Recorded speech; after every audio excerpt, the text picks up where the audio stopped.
Hello students, সবাই আশা করি সবাই তোমরা ভালো আছো। আজকে আমরা তোমাদের গতদিন যেখানে আমরা শেষ করেছিলাম আজকে আমরা এখান থেকে স্টার্ট করছি। আমরা গতদিন অবধি যে ক্লাসগুলো করেছি সেগুলোর মধ্যে আমরা দেখেছি যে ঘনবস্তুর আয়তন এবং ক্ষেত্রফল, সমগ্র তলের ক্ষেত্রফল এবং পার্শ্বতলের ক্ষেত্রফল, এই দুটো ক্ষেত্রফল আমরা কিভাবে নির্ণয় করা হয় সেটা সম্পর্কে আমরা আইডিয়া নিয়েছি। তারপর আমরা কিছু স্পেশাল ঘনবস্তুর আইডিয়া নিয়েছি, যেমন ঘনক, তারপর আয়তঘনক, সমকোণী চৌপল অথবা চোঙ। আজকে আমরা তোমাদের সাথে শঙ্কু এবং গোলক নিয়ে আলোচনা করব। তাহলে আমরা প্রথম শঙ্কু নিয়ে আলোচনা করছি। তাহলে শঙ্কু কি? শঙ্কু হলো তোমাদের এরকম একটি কোণ যার বেসটা থাকবে একটি বৃত্ত এবং যেটা দেখতে হবে ঠিক এইরকম আকৃতির হবে। এটাকে আমরা শঙ্কু বলি। দেখো তাহলে শঙ্কুটা কি হচ্ছে, যে একদম একটি শীর্ষবিন্দু আছে, সেই শীর্ষবিন্দুটা থেকে আস্তে আস্তে ছড়িয়ে যে পার্শ্বতলটা নেমেছে, সেই পার্শ্বতলের যদি আমি ক্রস সেকশনটা নিই সেটা কি হচ্ছে, একটি বৃত্ত হচ্ছে। তার মানে একটি বৃত্তের উপর বসে আস্তে আস্তে তার ক্ষেত্রফলটা কমতে কমতে একটি বিন্দুতে গিয়ে মিলিত হয়েছে। এই ধরনের ফিগারটাকে আমরা, ঘনবস্তুটাকে আমরা কি বলি, শঙ্কু বলি। তাহলে শঙ্কুর পার্শ্বতলের ক্ষেত্রফল মানে কি, এটা হচ্ছে তোমার শঙ্কুর পার্শ্বতলটা। এবার এটার ক্ষেত্রফলের একটা ফর্মুলা আছে। সেই ফর্মুলাটার জন্য আমরা এই শঙ্কুটার দুটো জিনিস দরকার। একটা হলো তার যে ভূমিটা আছে, অর্থাৎ এই ভূমি মানে বৃত্তটা, তার ব্যাসার্ধ, এবং এই শঙ্কুর যে তির্যকভাবে যে রেখাটা নেমেছে সেই রেখাটার দৈর্ঘ্য। তির্যকভাবে যে রেখাটা নেমেছে তাকে বলা হয় তির্যক উচ্চতা। এই তির্যক উচ্চতা এবং এই ভূমির ব্যাসার্ধ, এই দুটোর দ্বারা আমরা যে কোনো শঙ্কুর পার্শ্বতলের ক্ষেত্রফল আমরা নির্ণয় করতে পারি। শঙ্কুর পার্শ্বতলের ক্ষেত্রফল হলো, ফর্মুলা হলো পাই আর এস, যেখানে আরটা হচ্ছে আমার কি, ভূমির ব্যাসার্ধ, এবং এসটা হচ্ছে আমি ধরে নিলাম তার তির্যক উচ্চতা। ঠিক একইভাবে আমার ভূমিটা এখানে কি আছে, একটি বৃত্ত আছে।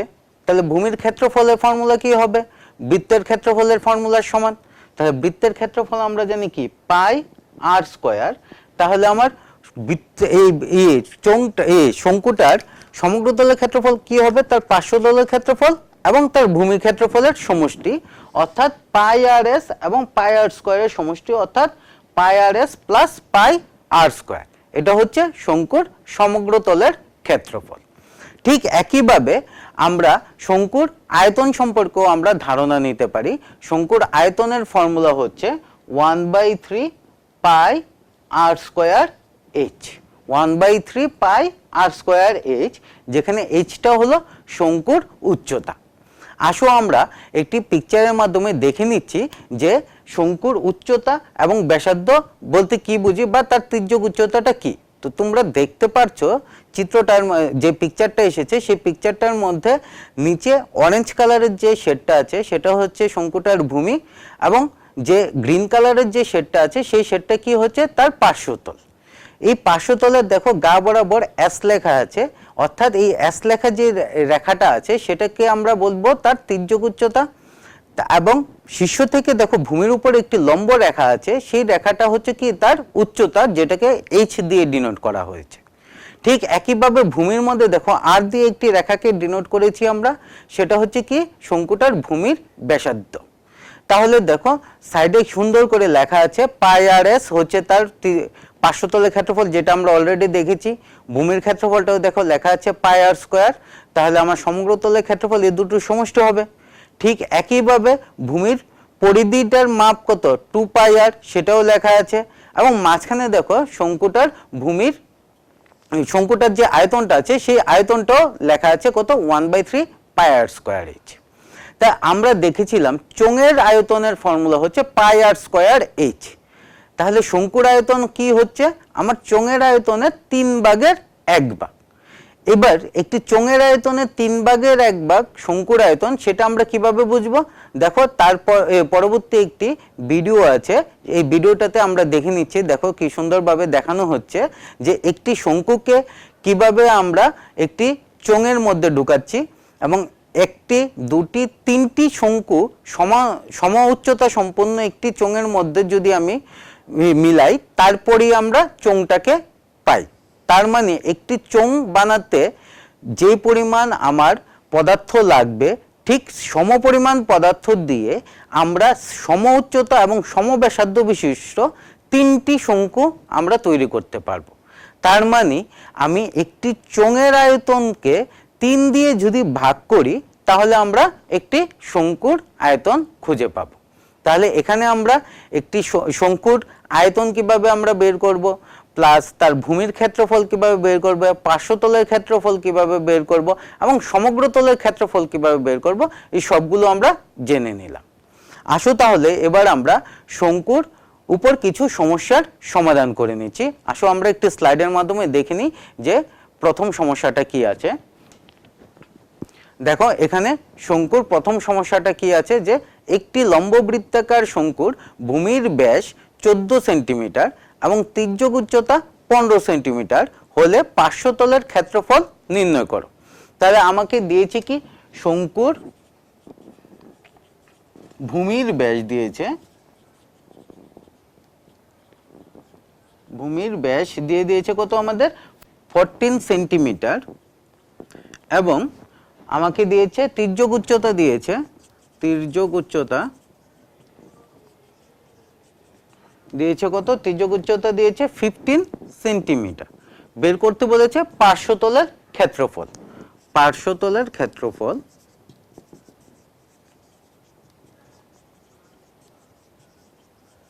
তাহলে পার্শ্বতলের ক্ষেত্রফল কত হবে? তা আমরা যে শঙ্কুটা দেখেছিলাম, দেখো এখানে শঙ্কুটা আছে আমার, এটা হচ্ছে, এটা কি ছিল আমার শঙ্কুর পার্শ্বতলটা।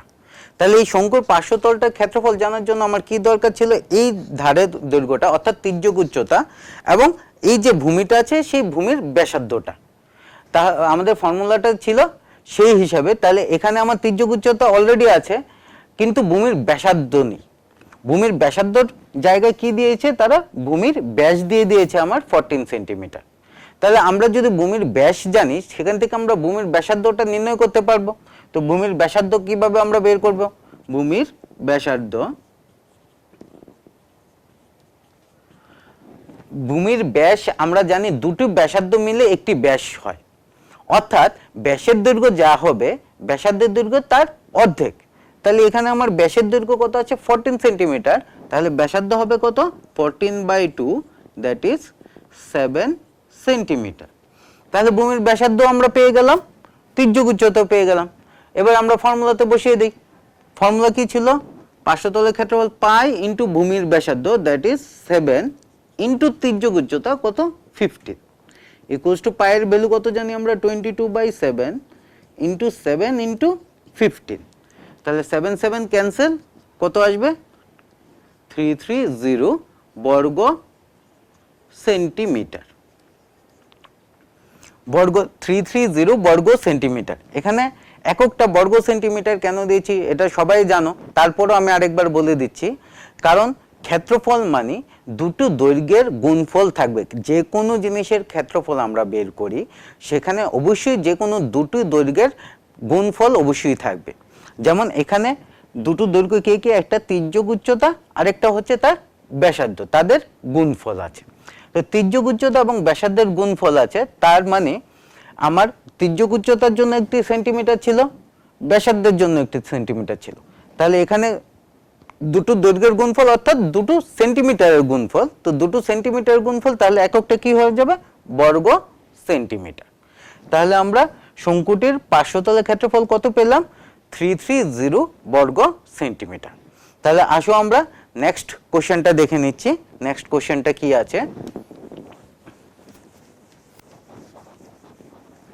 দেখো, নেক্সট কোশ্চেনটা কি আছে, যে নেক্সট কোশ্চেনটা আছে কি, একটি শঙ্কুর, আমরা একটি স্লাইডের মাধ্যমে আসো নেক্সট কোশ্চেনটা দেখে নিচ্ছি। দেখো কি আছে, দুটি লম্ববৃত্তাকার শঙ্কুর ভূমির ব্যাসের অনুপাত দিয়ে দিয়েছে কত 3:1 এবং উচ্চতার অনুপাত দিয়ে দিয়েছে কত 1:3। তাহলে আয়তনের অনুপাত নির্ণয় করতে বলেছে। এখানে কি দুটো লম্ববৃত্তাকার শঙ্কু আছে যাদের প্রত্যেকের ভূমির ব্যাসের অনুপাত দিয়ে দিয়েছে আমাকে 3:1 আর উচ্চতার অনুপাত 1:3 দিয়ে দিয়েছে। তাহলে দুটো শঙ্কু আছে, ধরো প্রথম শঙ্কু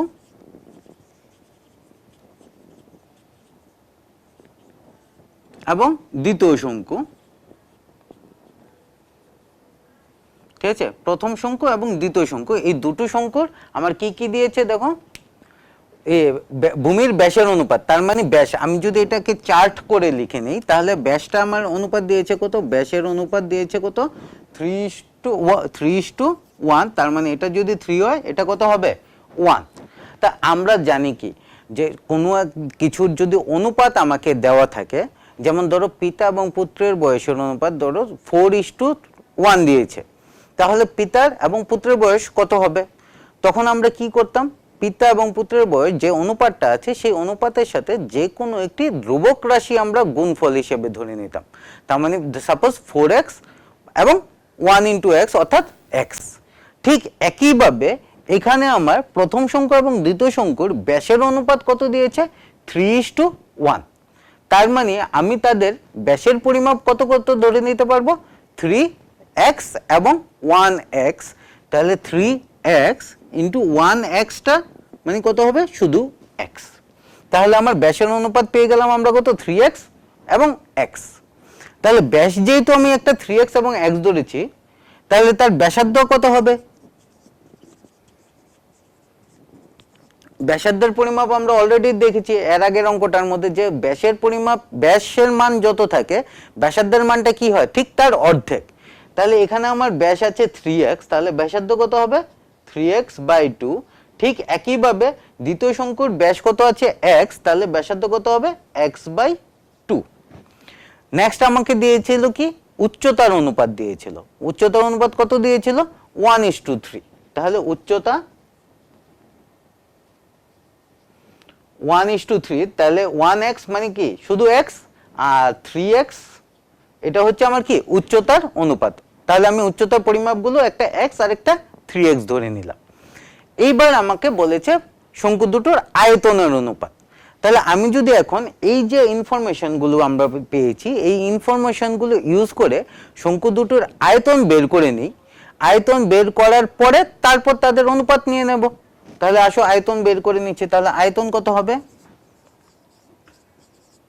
প্রথম শঙ্কুর আয়তন, আমরা শঙ্কুর আয়তনের ফর্মুলা কি পেয়েছিলাম 1/3 পাই r স্কয়ার h, তাহলে 1/3 পাই r স্কয়ার, r মানে কত, এখানে ব্যাসার্ধ কত পেয়েছি 3x/2, তাহলে 3x/2 এর হোল স্কয়ার ইনটু h কত ধরেছি x, তাহলে আমার কত আসছে pi into 9x²/4 into x, that is 3 cancel করলে 3πx² x³ হয়ে যাবে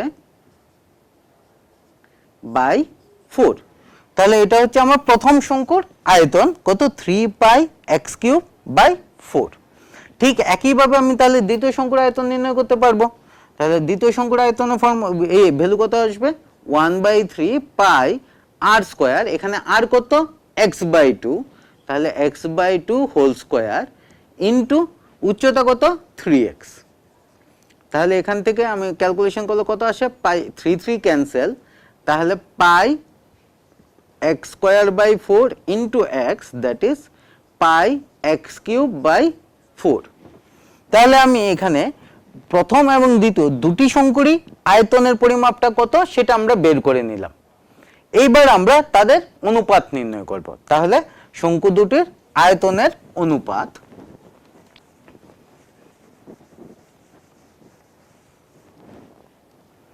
সুতরাং শঙ্কু দুটির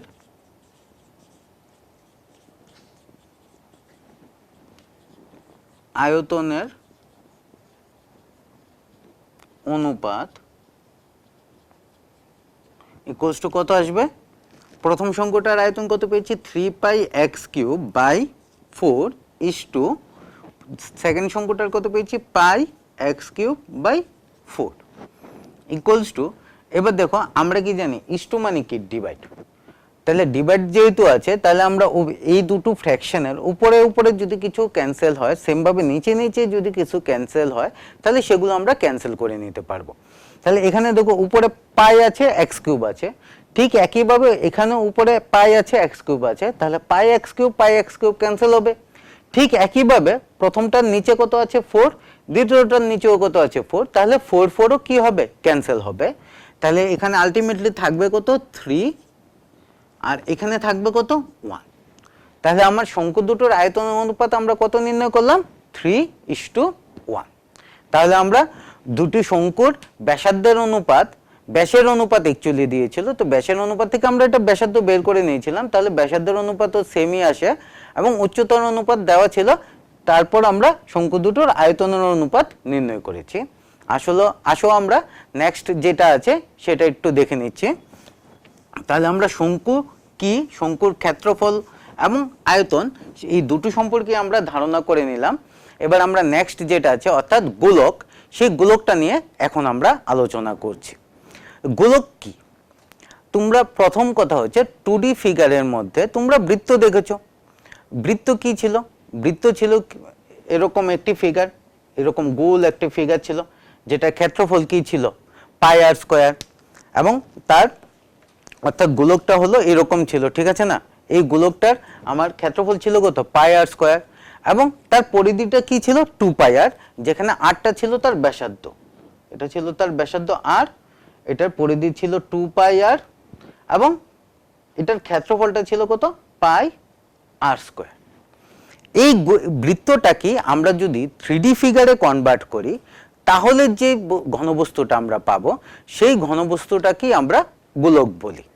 তাহলে আমরা এখানে যেমন একটি বৃত্তের ব্যাসার্ধ পাচ্ছি, ঠিক একইভাবে আমরা একটি গোলকের ক্ষেত্র কি পাবো তার ব্যাসার্ধ পাবো। এবার তোমাদের আশেপাশে এরকম গোলকের এক্সাম্পল কি কি আছে বলো দেখি, সবাই একটু চিন্তা করো।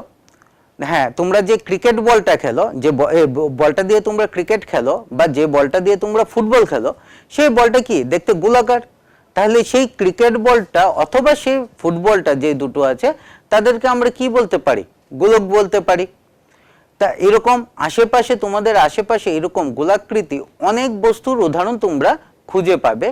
এখন তাহলে আমরা এই গোলকটা নিয়েই আলোচনা করব।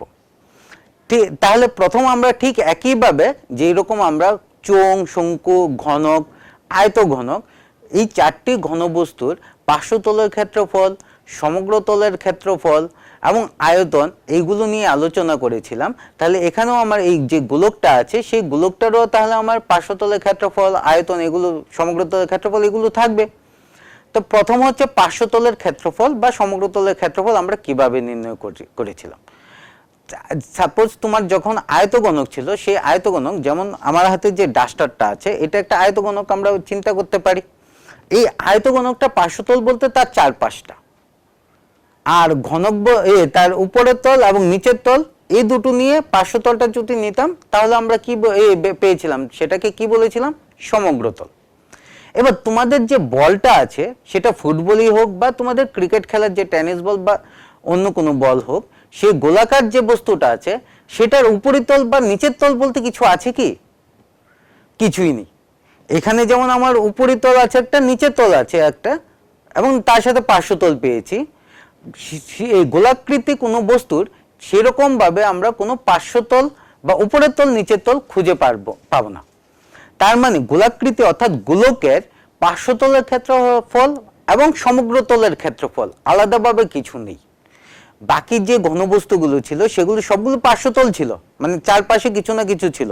যেমন এইটা চোঙ, সাপোজ এটাকে যদি আমি চোঙ ধরে নিই তাহলে এটা চারপাশ আছে, উপরের তল আছে একটা বৃত্ত, নিচে আছে একটা বৃত্ত। তাহলে এখানে আমার পার্শ্বতল আলাদাভাবে আছে এবং এই পার্শ্বতলের সাথে উপরের তল এবং নিচের যে তলটা আছে সেই দুটো মিলে কি হচ্ছে সমগ্র তল। গোলকের ক্ষেত্রে এরকম আমরা পার্শ্বতল বা উপরিতল নিচের তল এরকম আলাদাভাবে আমরা দেখতে পারি না। তার জন্য গোলকের আলাদাভাবে পার্শ্বতলের কোনো ক্ষেত্রফল নেই। গোলকের সমগ্র তলের ক্ষেত্রফল আছে এবং তার আয়তন আছে।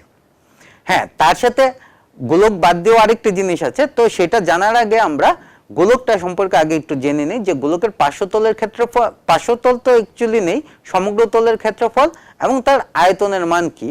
আসো আমরা একটি পিকচারে দেখে নিচ্ছি, ছবিতে দেখে নিচ্ছি যে পার্শ্বতলের ক্ষেত্রফলের মানটা কত আর তার সমগ্র আয়তনটা কত, দেখো এখানে সুন্দরভাবে পিকচারটার মধ্যে দেওয়া আছে যে গ্রিন কালার, দেখো সম্পূর্ণ এই যে গোলাকৃতির যে গোলকটা আছে সেটা সম্পূর্ণ গ্রিন কালার আছে, মাঝখানে ইয়েলো বা অরেঞ্জ কালারের একটা শেপ আছে, অর্থাৎ এটা হচ্ছে ক্রস সেকশনটা। তার মানে কোনো একটা গোলককে আমরা যদি ক্রস সেকশনে নিই তাহলে আমরা কি পাবো, বৃত্ত। সেটা আমি অলরেডি বলেছি যে বৃত্তের 3D শেপটা কি আমরা কি বলছি, গোলক, তাহলে তার ক্রস সেকশনটা কি, বৃত্ত। তাহলে এখানে বৃত্তের দেখো ব্যাসার্ধ যদি r হয় তার ক্ষেত্রফল আমরা জানি কত, পাই r স্কয়ার, এবং তার পার্শ্বতলের তার যে পরিধিটা আছে সে মানে পাশে যে পরিধিটা আছে সেটার মধ্যে দেখো লেখা আছে তার পরিধির মান কত, 2 পাই r। এবার এই পাই r স্কয়ার ক্ষেত্রফল এবং 2 পাই r পরিধি বিশিষ্ট যে বৃত্তটা আছে সেটা রিভলভ করে যখন আমার গোলক উৎপন্ন হলো, সেই গোলকটার সমগ্র তলের ক্ষেত্রফল আমরা কত পেলাম, 4 পাই r স্কয়ার, এবং তার আয়তনটা কত আছে, আয়তনটা পেয়েছি কত, 4/3 পাই r কিউব। দেখো এখানে লেখা আছে গোলকের আয়তন কত, 4/3 পাই r কিউব, এবং সমগ্র তলের ক্ষেত্রফলটা কত, 4 পাই r স্কয়ার। তাহলে আমরা গোলকের সমগ্র তলের ক্ষেত্রফল এবং আয়তনের মান পেলাম। এবার আমি আরেকটি বস্তু নিয়ে আলোচনা করছি, সেই বস্তুটি হলো অর্ধগোলক। সেই বস্তুটি হলো অর্ধগোলক। অর্ধগোলক কি, ধরো একটি গোলক আছে, সেই গোলকটাকে যদি আমি মাঝখান দিয়ে কেটে দিই, গোলকটিকে যদি আমি মাঝখান দিয়ে কেটে দিই তাহলে তাকে আমরা কি বলবো, অর্ধগোলক। তাকে আমরা অর্ধগোলক বলবো। যেমন দেখো আমার হাতে যে ফিগারটা আছে সেটাকে আমরা কি করেছি, একটি গোলকের অর্ধেক অংশ নিয়েছি, তাহলে এটাকে আমরা কি বলছি, অর্ধগোলক। গোলকের সমগ্র তলের ক্ষেত্রফল আমরা কত পেয়েছিলাম, একটি গোলকের সমগ্র তলের ক্ষেত্রফল পেয়েছিলাম কত, 4 পাই r স্কয়ার। অর্ধগোলকের গোলকের সমগ্র তলের ক্ষেত্রফল পেয়েছিলাম 4 পাই r স্কয়ার। 4 পাই r স্কয়ারটা কি, গোলকের জন্য, গোলক। তাহলে অর্ধগোলকের বেলা কি হবে, আমরা গোলকের কি পেয়েছি, ক্ষেত্রফল, সমগ্র তলের ক্ষেত্রফল পেয়েছি, আয়তন পেয়েছি, তাই ক্ষেত্রফল পেয়েছি 4 পাই স্কয়ার, আয়তনটা পেয়েছি, এটা হচ্ছে কি ক্ষেত্রফল, আর আয়তনটা কত আছে, 4/3 পাই r কিউব। আচ্ছা, এবার এই গোলকের ক্ষেত্রফল এবং আয়তনের উপর বেস করে আমরা অর্ধগোলকের ক্ষেত্রফল এবং আয়তন নির্ণয় করব। তো এখানে দেখো অর্ধগোলকের ক্ষেত্রফল দেখি, তোমরা একটু চিন্তা করো অর্ধগোলক মানে কি। অর্ধগোলকটা, এই যে অর্ধগোলকটা আমি পেয়েছিলাম, সেই অর্ধগোলকটা আমি কোত্থেকে নিয়েছি, কিভাবে বের করেছি, কি বলেছিলাম, অর্ধগোলকটা কিভাবে এসেছে। আমি যে অর্ধগোলক মানে অর্ধেকটা গোলক, একটি গোলককে আমি যদি মাঝখান দিয়ে কেটে দিই অর্থাৎ অর্ধেক করে নিই, তাহলে সেই গোলকটাকে আমরা কি বলবো, অর্ধগোলক। তাহলে অর্ধগোলকের বেলা যা থাকবে অর্ধগোলকের বেলা তাহলে কি হয়ে যাবে, ঠিক তার অর্ধেক হয়ে যাবে, ঠিক আছে না। তাহলে গোলকের ক্ষেত্রফল ছিল কত, 4 পাই r স্কয়ার। তাহলে সেই লজিক অনুসারে যেহেতু সবকিছু অর্ধেক হয়ে যাবে, তাহলে সেই লজিক অনুসারে আমার গোলকের অর্ধগোলকের ক্ষেত্রফল কত হওয়ার কথা, 4 পাই r স্কয়ারের অর্ধেক, that is 2 pi r square, ঠিক আছে না। যে এটা ছিল 4 পাই r স্কয়ার, তাহলে অর্ধেক কি হবে, 2 পাই r স্কয়ার না। অর্ধগোলকের ক্ষেত্রফল 2 পাই r স্কয়ার নয়, অর্ধগোলকের ক্ষেত্রফল হচ্ছে 3 পাই r স্কয়ার। কিভাবে, এটা আমার উপরের যে তলটা আছে সেই উপরের তলটা, ঠিক আছে না। তাহলে এটার ক্ষেত্রফল, আমার সম্পূর্ণ গোলকের ক্ষেত্রফল ছিল 4 পাই r স্কয়ার, তাহলে এই উপরের ক্ষেত্রফলটা হবে আমার 2 পাই r স্কয়ার। কিন্তু আমার এই অর্ধগোলকটার একটা ক্রস সেকশনও আছে, এখানে এই ক্রস সেকশনটার মধ্যে আমার কি একটি বৃত্ত আছে, এই ক্রস সেকশনটার মধ্যে আমার একটা বৃত্ত আছে, সেই বৃত্তটার জন্য আবার তার ক্ষেত্রফল আসবে। এবার এই ক্রস সেকশনে বৃত্তের ক্ষেত্রফল আমরা কি জানি, পাই r স্কয়ার। তাহলে উপরের ক্ষেত্রফলটা হচ্ছে কত, 2 পাই r স্কয়ার, আর নিচের এখানে যেহেতু আরেকটা ক্ষেত্রফল আছে সেটার ক্ষেত্রফলটার মানটা কত, পাই r স্কয়ার। তাহলে 2 পাই r স্কয়ার এবং পাই r স্কয়ার, তাহলে অর্ধগোলকের ক্ষেত্রফল হবে 2 পাই r square plus pi r square, that is 3 pi r square. তাহলে আমরা এখান থেকে একটি অর্ধগোলকের সমগ্র তলের ক্ষেত্রফল কত নির্ণয় করলাম, 3 পাই r স্কয়ার। এবার অর্ধগোলকের আয়তনের মান, এটার মধ্যে কোনো অসুবিধা নেই, কারণ আয়তন তো আর সারফেসের উপর ডিপেন্ড করে না, আয়তন মানে কি তার ভিতরের জায়গাটা। তাহলে আমার গোলকের যতটুকু পরিমাণ সাপোজ এটা আমার একটা প্লাস্টিকের বস্তু, তাহলে প্লাস্টিকের বস্তুটা তৈরি করার জন্য একটি গোলক যদি হতো, যতটুকু প্লাস্টিক লাগতো তার ঠিক অর্ধেক পরিমাণ এই বস্তুটা তৈরি করতে কি লেগেছে, অর্ধেক পরিমাণ প্লাস্টিক লেগেছে। তাহলে এই প্লাস্টিকের পরিমাণটাই তো আয়তন। তার মানে এখানে আমার গোলকের আয়তন যত হবে, অর্ধগোলকের আয়তনটা কি হবে, ঠিক তার অর্ধেক। তাহলে অর্ধগোলকের আয়তনটা হবে কত, এখানে ছিল গোলকের আয়তন ছিল 4/3 পাই আর কিউব, তাহলে তার অর্ধেক কত হবে, 4 এর অর্ধেক কত 2, তাহলে এটার আয়তন হবে 2/3 পাই আর কিউব। তাহলে এটা হচ্ছে আমার অর্ধগোলকের আয়তন। তাহলে এখান থেকে আমরা গোলকের ক্ষেত্রফল এবং আয়তন পেয়েছি, তার সাথে কি পেয়েছি, অর্ধগোলকের ক্ষেত্রফল এবং আয়তন। আসো তাহলে এবার অর্ধগোলকের উপর একটি সমস্যা আমরা দেখতে স্লাইডের মাধ্যমে দেখে নিচ্ছি।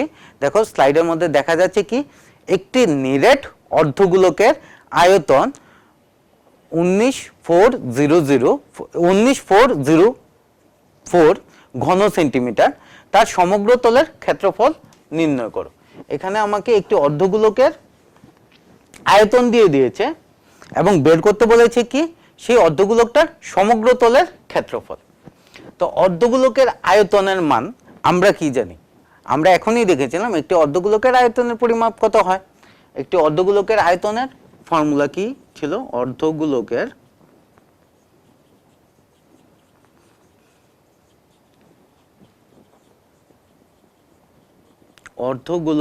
আয়তন এখানে দিয়েছে কত, 19404 ঘন সেন্টিমিটার।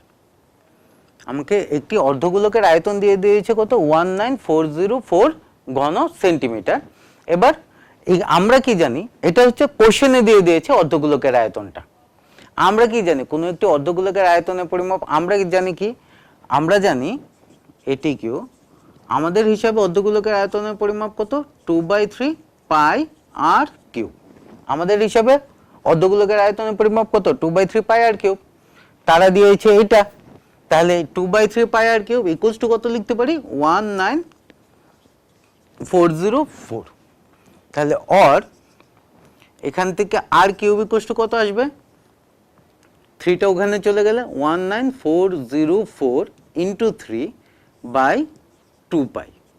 তাহলে পায়ের মান বসিয়ে দিচ্ছি, 19404 ইন্টু 3/2 ইন্টু পায়ের মান কত, 22/7। 7টা কি আছে, নিচের নিচে, তাই উল্টে উপরে চলে যাবে, তাহলে 7টা উপরে চলে গেলে ইন্টু 7। এবার আসো আমরা এখানে কাটাকাটি করে নিই, 2 দিয়ে 1940 দিলে 9702, আবার 2 দিয়ে দিলে 11, এটাকে 2 দিয়ে দিলে কত আসবে, 41। এবার 11 দিয়ে 4851 দিলে কত আসে, 441। তাহলে আলটিমেটলি আমার কত আসলো, 441 ইন্টু 3 ইন্টু 7। এটা কার মানে এসেছে, আর কিউ। এবার এখান থেকে আমি আর এর মানটা নির্ণয় করব। তো স্কোয়ার থাকলে তো আমাদের কোনো অসুবিধা নেই, স্কোয়ার থাকলে আমরা কি করে নিই, বর্গমূল করে নিই। এবার আর কিউব আছে, তার মানে আমার কি করতে হবে, ঘনমূল করতে হবে। তো ঘনমূল করার জন্য আমাদের কি করতে হবে, যে রাইট হ্যান্ড সাইডে যে সংখ্যাগুলো আছে তাদের প্রাইম ফ্যাক্টরে ফ্যাক্টরাইজ করতে হবে, অর্থাৎ মৌলিক যে ফ্যাক্টরটি আছে সেগুলো বের করে প্রতি 3টা মৌলিক ফ্যাক্টর থেকে আমরা ঘনমূলের জন্য কি নিই, একটি করে ফ্যাক্টর নিয়ে নিই। তাহলে এখানে আমার 3 আর 7 প্রাইম নাম্বার, কোনো প্রবলেম নেই। 441 যে নাম্বারটা আছে সেটা প্রাইম না, তাহলে এটাকে আমরা আগে ভেঙে নিচ্ছি। তাহলে আমি সাইডে 441কে ভাঙি, 441কে। এবার 441 ইভেন সংখ্যা না অড সংখ্যা, এটা যুগ্ম সংখ্যা যদি হয় তাহলে 2 দিয়ে ডিভাইড যাবে, অযুগ্ম হলে যাবে না। তাহলে এখানে লাস্ট অঙ্কটা কি আছে, 1, তার মানে এটা যুগ্ম নয়, তাহলে এটাকে 2 দিয়ে ডিভাইড যাবে না। নেক্সট আমরা কি দিয়ে দেখব, 2 এর পরে 3 দিয়ে। কোনো একটি সংখ্যা 3 দিয়ে কখন বিভাজ্য হয় সেটা আমরা কিভাবে বুঝি, যদি ওই সংখ্যাটার অঙ্কগুলোকে যোগ করার পরে দেখা যায় যে যোগফলটা 3 দিয়ে বিভাজ্য হচ্ছে। কোনো একটি সংখ্যার অঙ্কগুলোকে যোগ করার পর যদি দেখি আমরা যে সমষ্টিটা 3 দিয়ে বিভাজ্য হচ্ছে, তাহলে আমরা বলবো যে ওই সংখ্যাটাও 3 দিয়ে বিভাজ্য। যেমন এখানে 4 4 1, তো অঙ্কগুলোর সমষ্টি কত? 4 প্লাস 4 প্লাস 1, তো 4 4 কত? 8 প্লাস 1 কত? 9।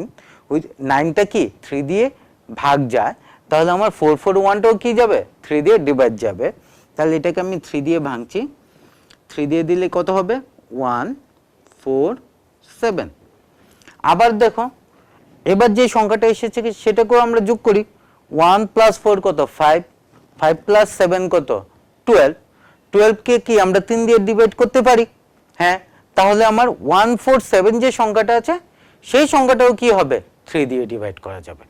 তাহলে 147টাকে 3 দিয়ে যদি আমরা ডিভাইড করি কত আসবে? 12 9 49।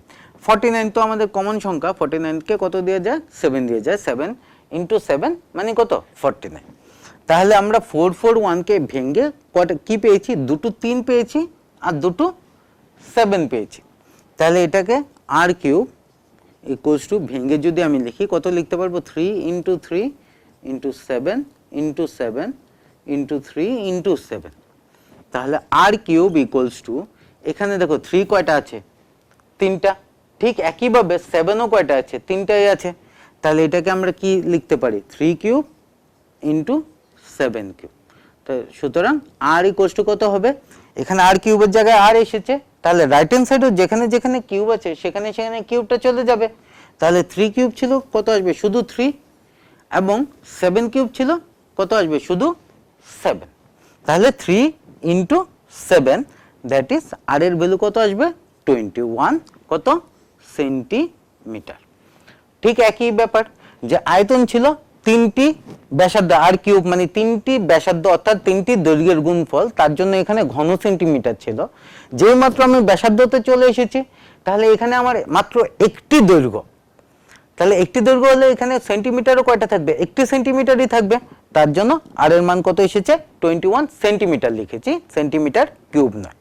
এবার তারা বলেছে কি আমাকে সমগ্র তলের ক্ষেত্রফল নির্ণয় করো। তাহলে r এর মান আমি পেয়ে গেছি, r এর মান যেহেতু পেয়ে গেছি, তাহলে এখানে আমি সমগ্র তলের ক্ষেত্রফল নির্ণয় করে নিতে পারি।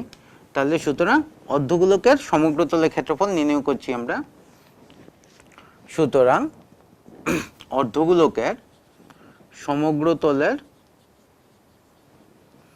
ক্ষেত্রফল ইকুয়ালস টু, ফর্মুলা কি পেয়েছিলাম? 3 পাই r স্কয়ার। তাহলে 3 ইন্টু পাই এর ভ্যালু কত? 22/7 ইন্টু r স্কয়ার। r এর ভ্যালু কত পেয়েছি আমি? 21। তাহলে এখানে ইন্টু কত হবে? 21 ইন্টু 21।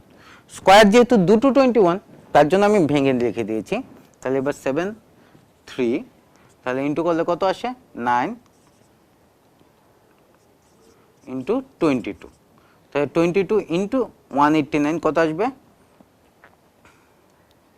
দেখো এখানে তোমাদের একটি ট্রিক দেখাচ্ছি। 22 ইন্টু 189, আমি যদি 22 ইন্টু 189 না লিখে 11 ইন্টু লিখতাম তাহলে অনেক সোজা হতো। 22 ইন্টু 189কে আমি ইচ্ছে করলে 11 ইন্টু, এখান থেকে 2 বের করে এটাকে 2 দিয়ে ইন্টু করে দিচ্ছি, তাহলে কত আসবে?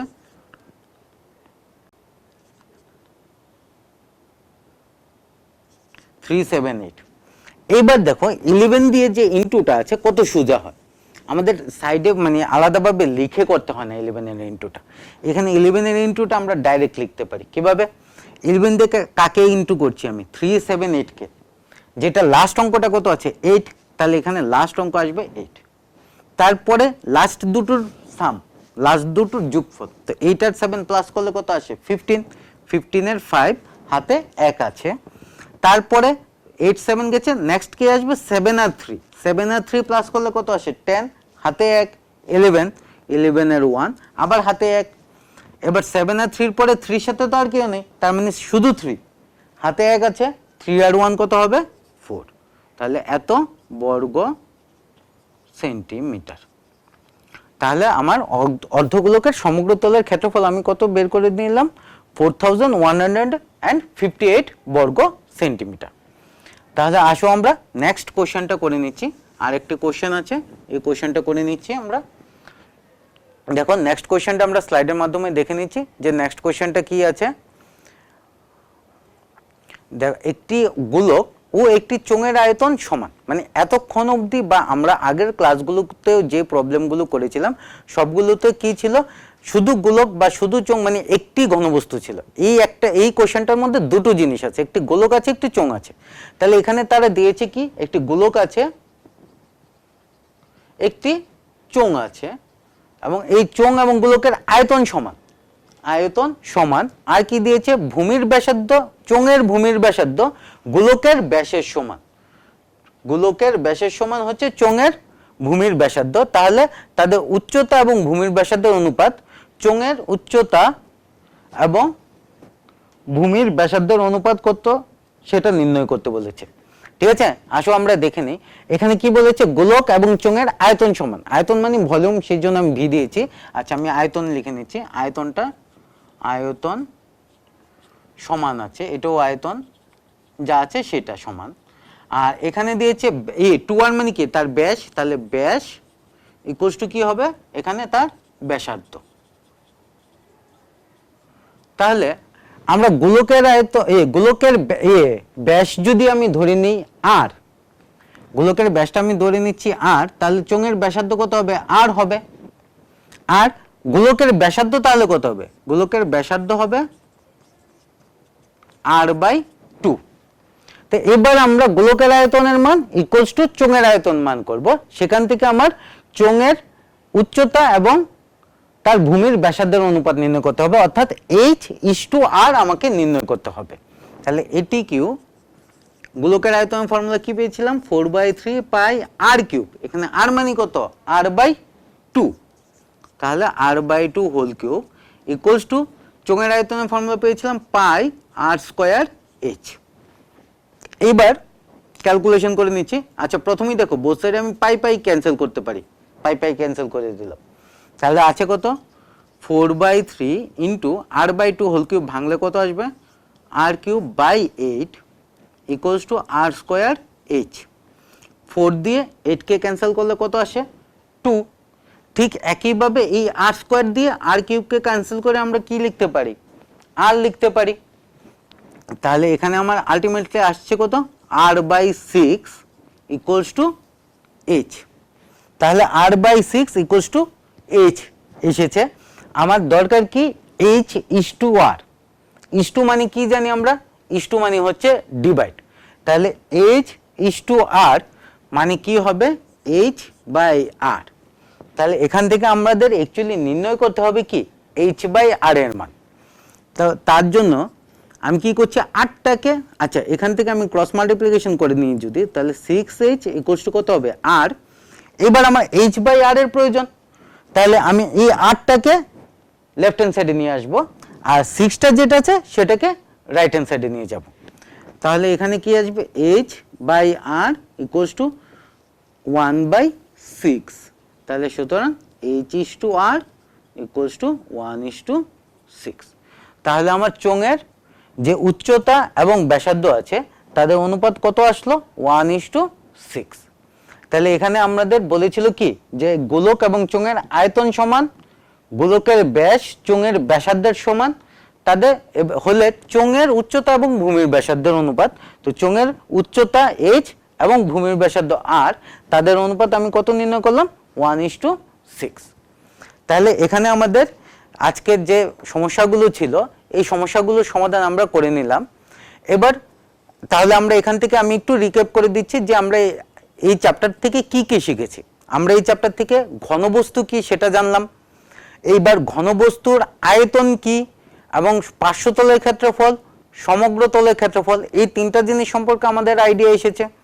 তারপর স্পেশাল কিছু ঘনবস্তু যেমন ঘনক, আয়তঘনক, চোঙ, শঙ্কু এবং গোলক, গোলকের সাথে আজকে অর্ধগোলকও পেয়েছি। তাহলে এই স্পেশাল যে ঘনবস্তুগুলো আছে তাদের আয়তন, তাদের পার্শ্বতলের ক্ষেত্রফল, সমগ্র তলের ক্ষেত্রফল, এইগুলো কিভাবে নির্ণয় করা হয় সেগুলো সম্পর্কে আমরা সেই ফর্মুলাগুলি সম্পর্কে জেনেছি এবং সেই সম্পর্কিত কিছু সমস্যারও আমরা সমাধান করেছি। এবার তোমরা বাড়িতে বসে বই থেকে এরকম আরো কিছু সমস্যার সমাধান তোমরা করবে আশা করি।